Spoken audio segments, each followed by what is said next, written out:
तो आप सभी लोगों को नमस्कार। स्वागत है आप सभी का सर्वोदय कोचिंग अकेडमी में। चलिए क्लास शुरू करने से पहले हम थोड़ी परिचयात्मक क्लास लेंगे। परिचयात्मक मतलब होता है इंट्रोडक्शन क्लास, ठीक है। आपकी भाषा में कहें तो इंट्रोडक्शन क्लास। तो मेरा नाम है वैभव खरे और मैं सर्वोदय कोचिंग अकेडमी में आप लोगों को मैथ्स की कोचिंग देता हूँ, ठीक है। चलिए, तो मेरा नाम तो आप सभी लोगों को पता चल गया है। अब अपनी अपनी नाम और कमेंट में लिखकर बता देंगे, ठीक है। चलिए शुरू करते हैं हम। अध्याय 1 वास्तविक संख्याएं, ठीक है। अब वास्तविक संख्याओं को हम पढ़ेंगे। वास्तविक संख्याओं की परिभाषा, वास्तविक संख्याओं के प्रकार और वास्तविक संख्याओं के प्रकारों के प्रकार, ठीक है। अब हम देखेंगे वास्तविक संख्या जो है, वास्तविक संख्या की परिभाषा क्या होती है। तो वास्तविक संख्या की परिभाषा क्या होती है?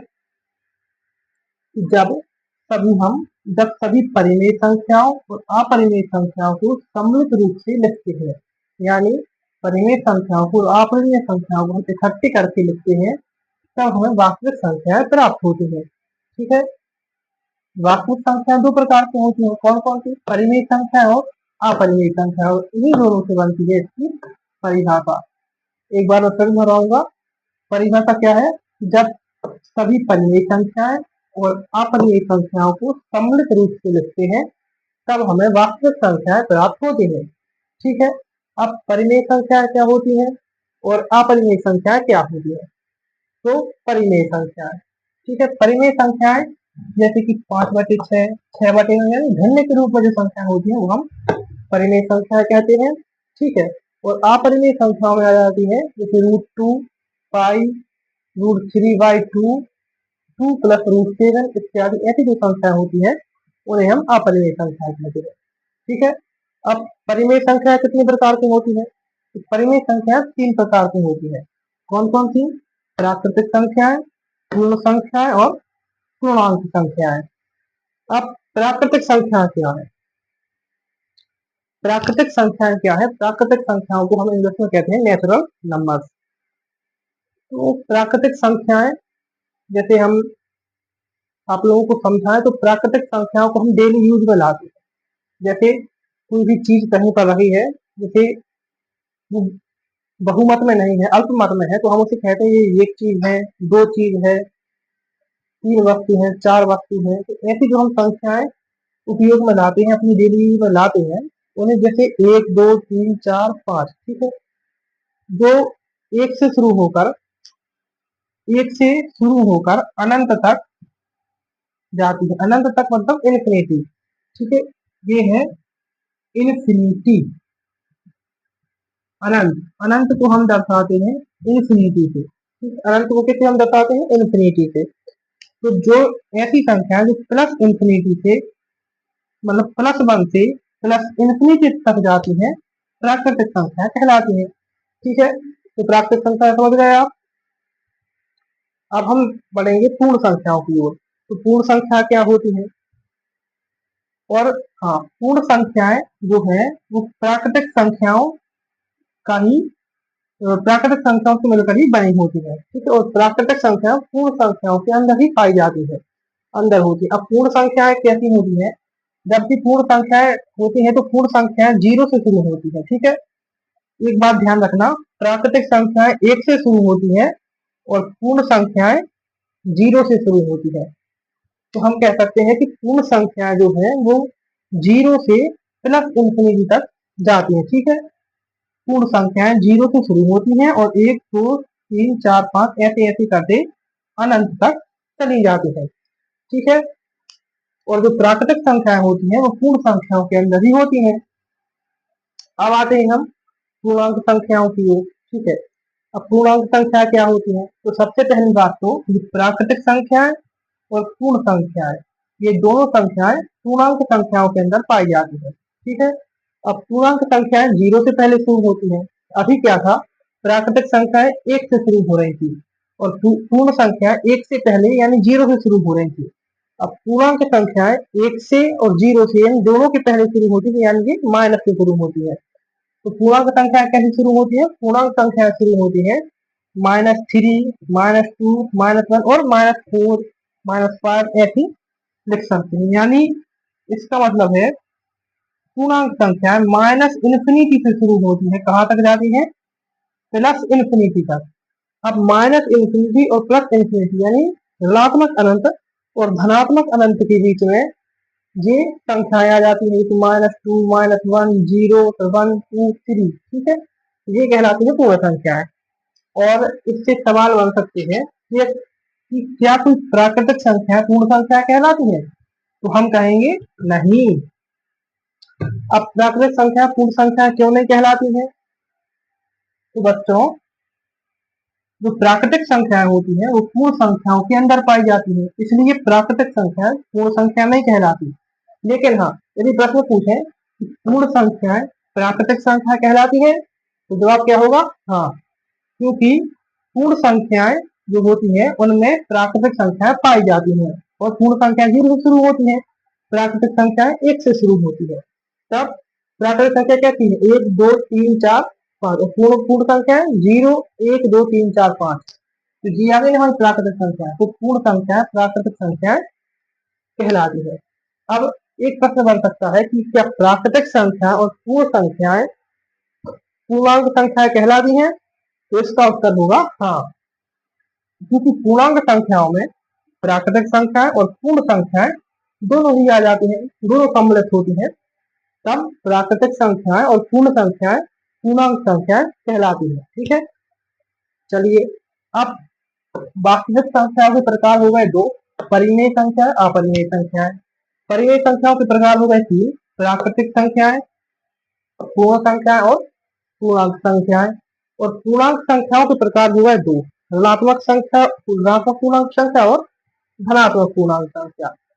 अब पूर्णांक संख्याओं के हम प्रकार समझे तो इसमें क्या है? ऋणात्मक पूर्णांक संख्या। तो ऋणात्मक यानी वे संख्याएं जो अपने 0 के इस साइड माइनस में होती है, तो उन्हें कहते हैं ऋणात्मक पूर्णांक संख्या, और 0 के उस साइड प्लस में होती है उन्हें कहते हैं हम धनात्मक पूर्णांक संख्या। ठीक है, चलिए तो अब बढ़ते हैं प्रश्नावली की ओर, और इस डायग्राम को बना लेना।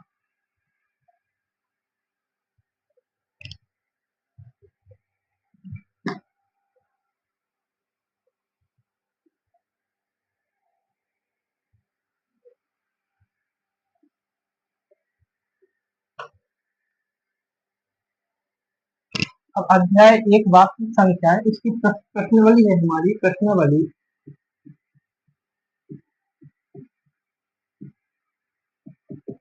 1.1। ठीक है, अब इसका हम पहला क्वेश्चन लिखेंगे, प्रश्नावली 1.1 का। पहला क्वेश्चन क्या है कि निम्नलिखित संख्याओं को अभाज्य गुणनखंडों के गुणनफल के रूप में व्यक्त कीजिए। ठीक है, हमें कुछ संख्याएं दी होंगी, उन्हें हमें अभाज्य गुणनखंड करना है और उनके गुणनफल के रूप में व्यक्त करना है। तो इसका पहला क्वेश्चन है 140। ठीक है, इसके हमें अभाज्य गुणनखंड निकालकर उसे गुणनफल के रूप में व्यक्त करना है। तो अभाज्य गुणनखंड कैसे निकाले जाते हैं?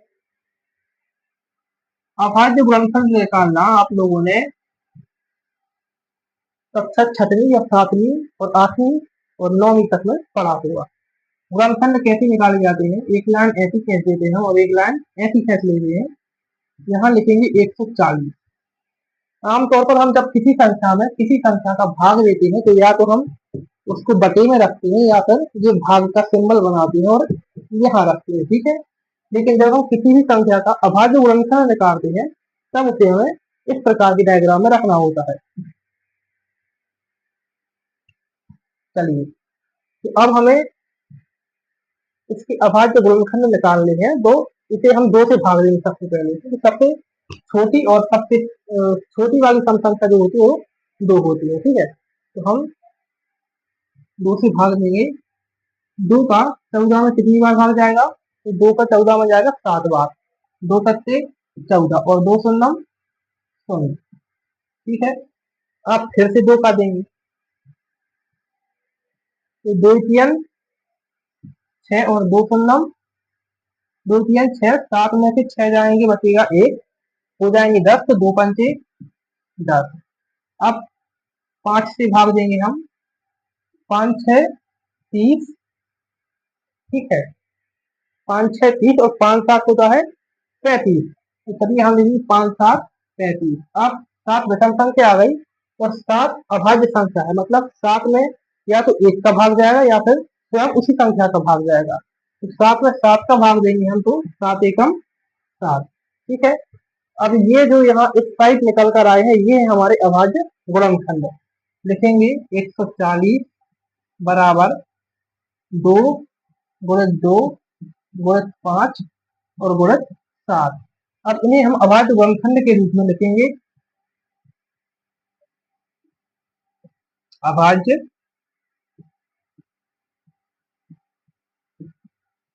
गुणनखंड। ठीक है, जब इन्हें अभाज्य गुणनखंडों के रूप में लिखेंगे तो जैसे यहाँ दो संख्याएं 2 बार आई, एक संख्या जो है वो 2 बार आई है, तो इसे हम लिखेंगे 2 पर 2 की घात। ठीक है, और 5 कितनी बार आया है, 1 बार, तो 5 पर 1 की घात। 7 कितनी बार है, 1 बार, तो 7 पर 1 की घात। और ये हो जाएंगे हमारे अभाज्य गुणनखंड के रूप में प्रदर्शित। ठीक है, ये है आपका पहले क्वेश्चन का आंसर। चलिए लिख लीजिए।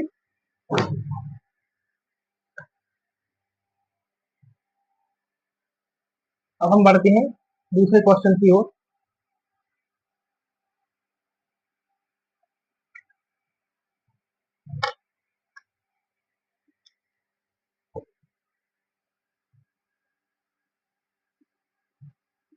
दूसरा क्वेश्चन है अपना 156। अब 156 है, पीछे 6 है, 6 एक सम संख्या है और हम सबसे छोटी सम संख्या से शुरुआत करते हैं। तो सबसे पहले हम इसे 2 से भाग देंगे। 2 सत्ते 14, 15 में से 14 जाएंगे, 1 बचेगा, हो जाएंगे 16। तो 2 अट्ठे 16। ठीक है, फिर से 2 से भाग देंगे, जब तक पीछे सम संख्या रहेगी तब तक हम 2 से भाग देते रहेंगे। 2 तियन 6, बचेगा 1, हो जाएंगे 18। 2 इनाम 18। अब देंगे हम इसे 3 से भाग। 3 एकम 3 और 3 तिरका 9। अब 13 एक अभाज्य संख्या है, और जैसा कि मैंने पहले बताया था, अभाज्य संख्या ऐसी संख्या होती है जिसमें एक का और स्वयं उसी संख्या का भाग जाता है। ठीक है, तो 13 में 13 का ही भाग जाएगा, तो 13 एकम 13। ठीक है, अब इस साइड जो निकल कर संख्या आई है, ये हमारे अभाज्य गुणनखंड। लिखेंगे हम 156 बराबर 2 गुणित 2 गुणित 3 और गुणित 13। अब इन्हें हम अभाज्य गुणनखंडों के रूप में लिखेंगे।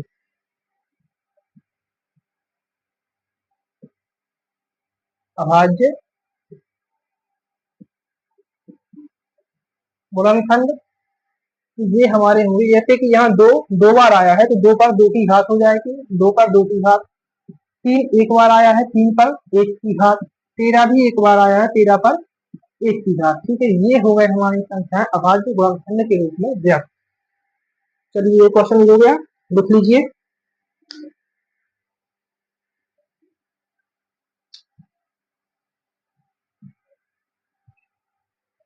लिखने के लिए आप लोग वीडियो को थोड़ा रोक लीजिएगा और उसको लिख लीजिएगा। ठीक है, और अपनी ये क्लास 1 घंटे के ऊपर भी हो सकती है, तो अगर आप लोगों को बीच में आलस ऐसा कुछ हो तो वीडियो को थोड़ा बंद करें, घूम लीजिएगा, ऐसी कोई बात नहीं है भाई। ठीक है, ऐसी कोई बात नहीं है, आराम से पढ़ेंगे अपन तो। ठीक है, यहाँ कुछ तानाशाही नहीं हो रही है कि नहीं बैठना है जब तक पढ़ाएंगे, कुछ नहीं, थोड़ा सा घूम फिर भी लीजिएगा वीडियो के बीच में, वीडियो को बंद करके जब भी मन हो। तीसरा क्वेश्चन है हमारा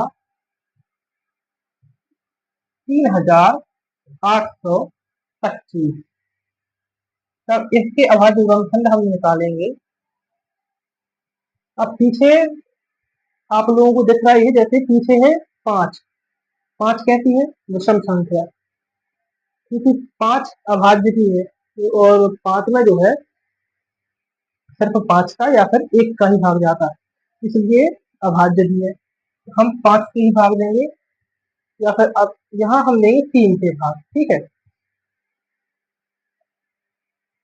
चलिए हम 3 से भाग देंगे। यहाँ पर 3 एकम 3 और यहाँ 8 है, 3 दूनी 6 बटे 2 हो गए 22। 30 आते 21, 22 में से 21 जाएंगे, बचेगा एक, हो जाएंगे 15, 30 आते 15। ठीक है, अब यहाँ पर हम फिर से 3 से ही भाग देंगे,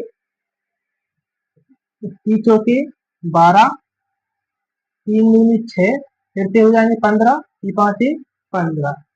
अब हम देंगे भाग 5 से, 5 अट्ठे 40 और 5 25, फिर से 5 से भाग देंगे, 5 एकम 5 और 5 7 35। अब 17 हमारी अभाज्य संख्या है, तो 17 को हम 17 से ही भाग देंगे, 17 एकम 17।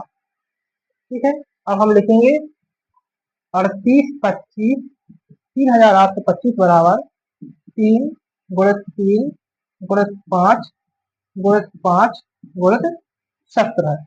अब इसे लिखेंगे हम अभाज्य गुणनखंड के रूप में।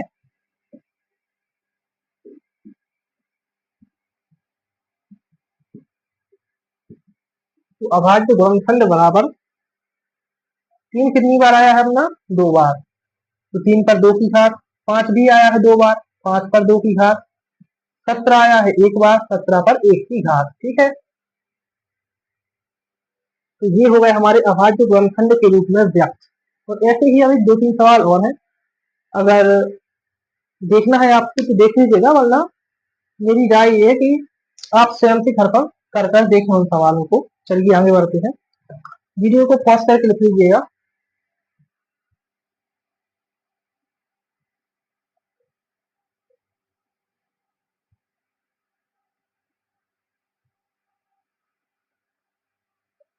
चलिए भाई आगे बढ़ते हैं।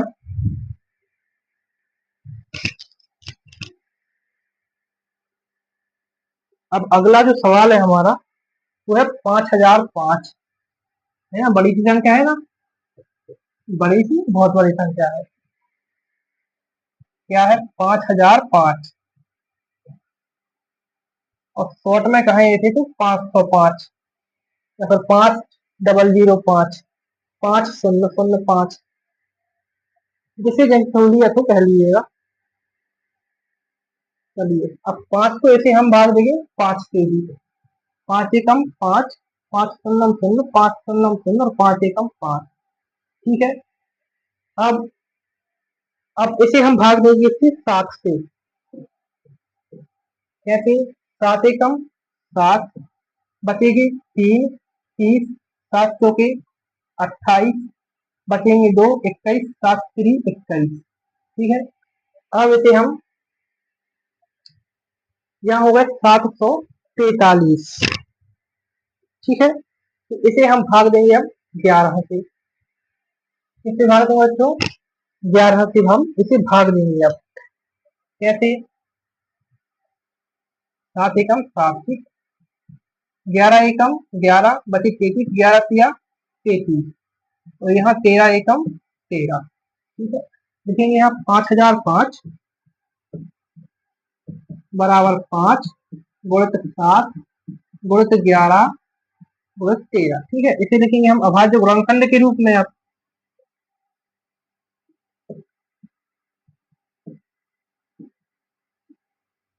अभाज्य गुणनखंड बराबर 5 कितनी बार आया है, 1 बार, 7 कितनी बार आया है, 1 बार, 11 कितनी बार आया है, 1 बार, और 13 कितनी बार आया है, 1 बार।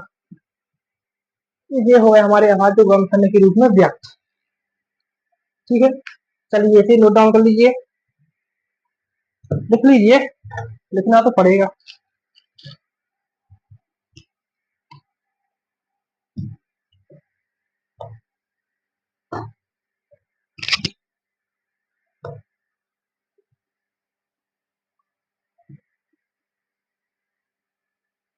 चलिए बढ़ते हैं आगे सवाल की ओर।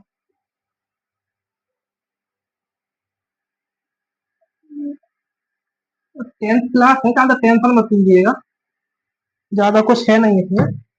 ठीक है, अगर अच्छे से अपनी सहूलियत के हिसाब से पढ़ेंगे तो आराम से पास हो जाएंगे।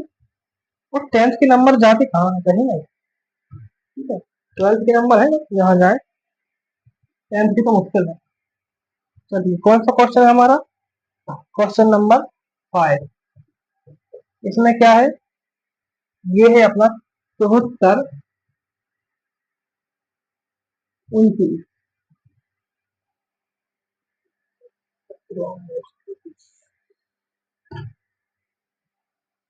ठीक है, तो 74 29 है, इसे हम भाग देंगे सबसे पहले, ना 2 से जाएगा, ना 5 से, ना 3 से, ना 9 से, ये जाएगा सीधा 17 से। ठीक है, आप 17 का इसमें कैसे देंगे, तो 17 है कम, 17 17 दूनी 36, 17 3 51, 17 चौके 64, 17 चौके 64। ठीक है, अब जब 74 माइनस करेंगे 64, तो आ जाएंगे यहाँ 10, हो जाएंगे कितने, 102। तो 17 की 51। ठीक है, 51, बचेंगे कितने, 11, तो हो जाएंगे 119, और 17 सत्ते 119। ठीक है, अब देंगे हम भाग किससे, 19 से, यहाँ पे 19 से कम 19, 19 दूनी 38, कितने, 19 दूनी 38। अब 43 माइनस 38, ठीक है, ये हो जाएंगे 57। तो 19 की 57, अब जाएगा सीधे 23 से, भाग 23 से कम 23। ठीक है, ये आ गए हमारे अभाज्य गुणनखंड। क्या है, 74 29 इज इक्वल 17 19 23। अभाज्य गुणनखंड के रूप में लिखेंगे तो ऐसे ही लिखेंगे, 17 पर एक की घात, 19 पे एक की घात, 23 पे एक की घात। ठीक है, ये हो गए हमारे अभाज्य गुणनखंड। चलिए, अब दूसरा क्वेश्चन आ गया है। पहला क्वेश्चन समाप्त हो चुका है। ठीक है,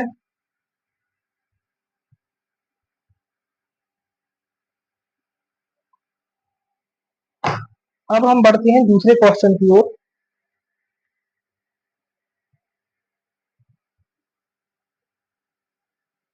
किताब में मिलाइएगा। आप दूसरा क्वेश्चन क्या कह रहा है कि पूर्णांकों के निम्नलिखित युग्मों एचसीएफ और एलसीएम ज्ञात कीजिए तथा दो संख्याओं के गुणनफल एचसीएफ और एलसीएम इनकी जांच कीजिए। ठीक है, मतलब है पूर्णांकों के युग्मों के जो है एचसीएफ एलसीएम ज्ञात करने हैं और फिर उनकी जांच करनी है, ये सही है या नहीं। ठीक है, आज तो ये डॉक्टर बना के छोड़ेंगे भैया, मतलब इतनी जांच करवाएंगे।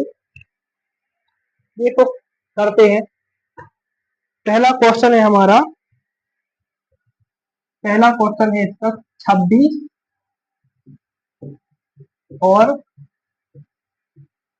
31। ठीक है, पहला क्वेश्चन है 26 और 31। चलिए, सबसे पहले इसकी एच सी एफ एलसीएम निकालने हैं। सबसे पहले हम, चलिए, एच सी एफ जानते हैं आप क्या होता है। एच सी एफ को हम कहते हैं महत्तम समावर्तक, और एलसीएम को कहते हैं लघुत्तम समावर्तक। ठीक है, अब इन इंग्लिश में क्या कहते हैं, ये हमें नहीं पता भैया, अपन है भैया हिंदी मीडियम वाले, समझ रहे हैं हम लोग, तो इंग्लिश का ज्यादा यहाँ रूल नहीं है। एच सी एफ महत्तम समावर्तक और एलसीएम लघुत्तम समावर्तक। चलिए, सबसे पहले 26, ये आएंगे अपने 26, और ये आएंगे अपनी, सबसे पहले इनके अभाज्य गुणनफल निकाल लेंगे हम। फिर उसके बाद इस विधि से जो है सरल हो जाते हैं ये सवाल। तो 2 एकम 2 और 2 तिहाई 6 और 13 एकम 13, ऐसे ये। अब इसे हम किससे भाग देंगे, 7 से, 7 से जाएगा 13 बार भाग, और 13 एकम 13। ठीक है, अब लिखेंगे 26 और 31। हम निकाल रहे हैं एच सी एफ और एल सी एम।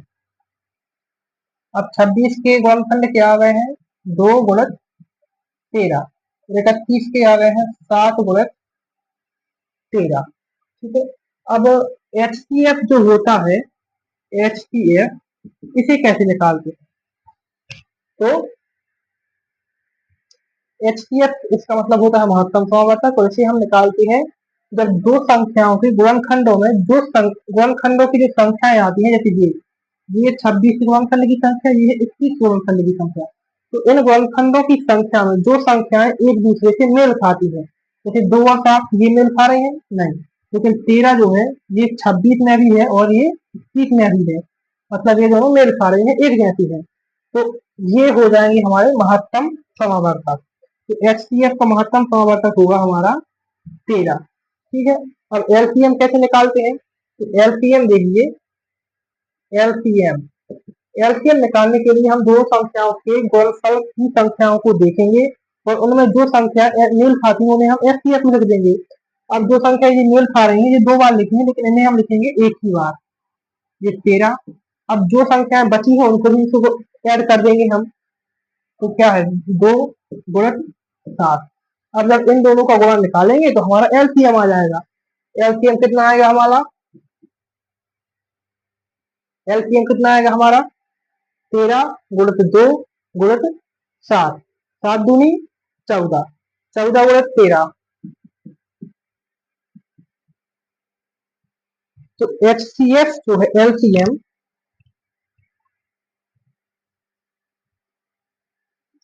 ये आ जाएगा हमारा 182। ठीक है। एलसीएम आ जाएगा हमारा 182।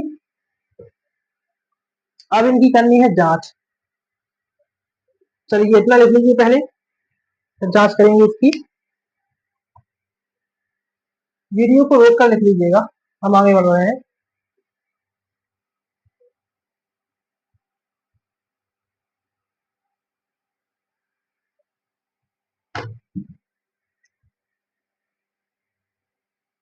चलिए अब दो जांच करने के लिए दो संख्याओं का गुणनफल। ठीक है। इसकी जांच करने के लिए लिखेंगे हम दो संख्याओं का गुणनफल। दो संख्याओं का गुणनफल मतलब ये 26 और 21, ये 26 गुणित 21 और यहाँ लिखेंगे एच सी एफ गुणित एलसीएम। ठीक है। तो 26 गुणित 21, 21 बराबर एफ सी एफ क्या कितना था हमारा 13 और एलसीएम आया था 182। ठीक है। अब इन दोनों के अगर गुणनफल जो है एक समान आ जाएंगे तो हमारी जांच सही होगी और ये आंसर भी सही हो जाएगा। तो चलिए करेंगे 26 गुणित 21 और 13 गुणित 182। तो इसका आंसर आ जाएगा 2366 और इसका भी आंसर आ जाएगा 2366। ठीक है। चलिए सवाल सही हो गया।